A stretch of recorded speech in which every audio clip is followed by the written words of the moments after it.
What's up, people? So in this episode, we have black kids that are white. No, seriously, like both parents were black. Well, not technically black, but like dark brown. And they came out white, but not white like a white person white. White like snowflake white. Rosemere Fernanda de Andrade, when she held her newborn baby, she assumed that there was a mix-up. Her and her ex-husband, who are both black, gave birth to their daughter Ruth, and she was born with pale skin and blonde hair and blue eyes. So this was clearly no mix-up, you know. Ruth suffered from a genetic condition called albinism, which means she has no pigment in the skin. And since the birth of Ruth, Rosemere, who's 31 years old, she's had 2 more children that look white.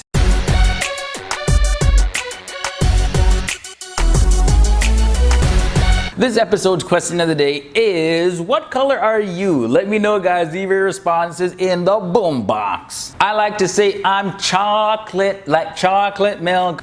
Ugh, it doesn't taste like chocolate. But anyways, let's get back to the story. The fact of the matter is, I'm pretty sure all of us are not oblivious that albinos exist. So this is nothing new, but what struck me was the amount of children that she had that had albinism. And then the other kids are dark skinned like the parents. And just imagine the crazy social and racial implications that this might have. Because honestly, someone says that they're black, you know, there's different shades of black people. There's the darker skin and the light skin. And then the different shades of white people. There's like the Snow White and the more butterscotch looking white people. So what I'm trying to say is, when we talk about black people, white people, should that really refer to race? Or is a color just based on what we are? Like if I say I'm not a black person, I'm a dark brown person, technically I'm correct. But if we apply that statement to the racial side of things, I'm a black person. But now say somebody like President Barack Obama, black dad, white mom.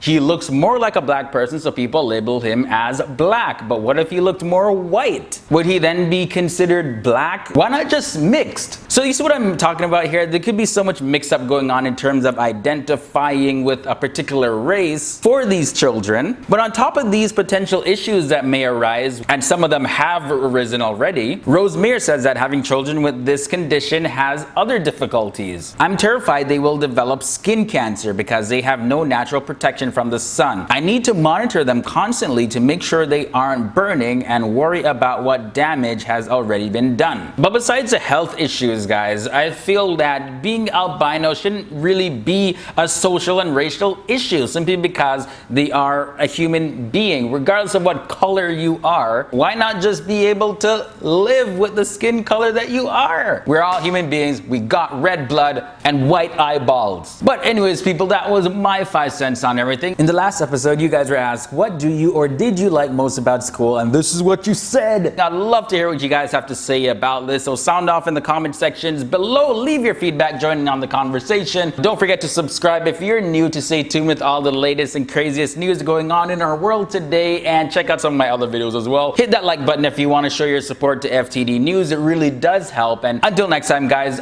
I'm Leroy Sedman Kenton, the original natural born Jamaican dark brown man. Boom. I'm out.